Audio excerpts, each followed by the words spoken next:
Not good at all. We got air quality here as well to talk about that smog, that haze behind you, Cedric. Yeah. Welcome back in version. Right? Welcome back. Yes, and it didn't take too long. You know, yesterday it wasn't too bad. Today, yeah, we woke up to a whole different scene. Here's that high pressure, that lid over the atmosphere. You can see it here covering most of the valley areas, and it'll probably be a little more impressive as we go into tomorrow as you add another 24 hours of these conditions out there. But right now, as we look at the air quality across the region, Cache Valley, you're still doing pretty good with the air quality, but beyond that, Weber, over towards Box Elder counties, Davis, Salt Lake, Tooele, Utah counties, all in that moderate category, and for some neighborhoods, sneaking closer to that code orange category. So be aware of that. Again, once the sun sets, you may not see the haze as much, but it's still going to be out there, and it will continue to increase that particulate matter as we go throughout the overnight hours. Tomorrow, expect more of the same. I think we add you in here in Cache Valley with that moderate air quality. Notice, though, you've got to go up into the higher elevations to kind of really escape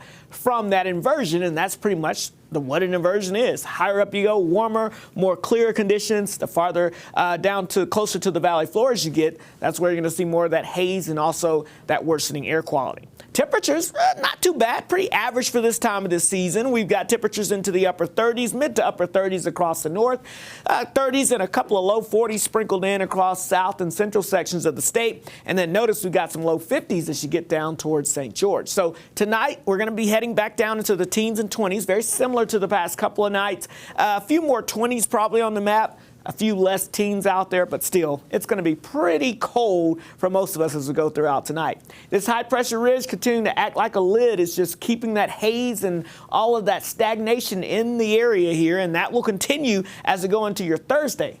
Look what's happening to our north and west on Thursday. Yeah, we're tracking a big surge of Arctic air that's going to dive south. The first wave arrives Friday night into Saturday morning. Could squeeze out a couple of snow showers as it moves through, but again, the bigger story will be the cold air. Here comes a reinforcing shot of even some colder air making its way in by the time we get towards the beginning of next week. So let me break down this January Arctic blast and how it will affect us here in the Beehive State. That Arctic front will arrive Friday afternoon and Friday evening, bringing us some overnight and early Saturday morning snow showers. Probably not going to be much in terms of snow accumulations with that. It just doesn't look to have much moisture. We've got a lot of below freezing days ahead. And yeah, many of us will be seeing morning lows in the single digits and the teens for several mornings as we get into next week. Here's that chance of snow showers again late Friday night into early Saturday. And then we could even squeeze out a few flurries on Monday now as some of that colder air, that reinforcing shot comes in, acts almost like a wet rag or a sponge and squeezes out any available moisture. Here's a look at the computer models for temperatures Saturday morning. Not too bad into the teens and 20s. We're kind of used to that.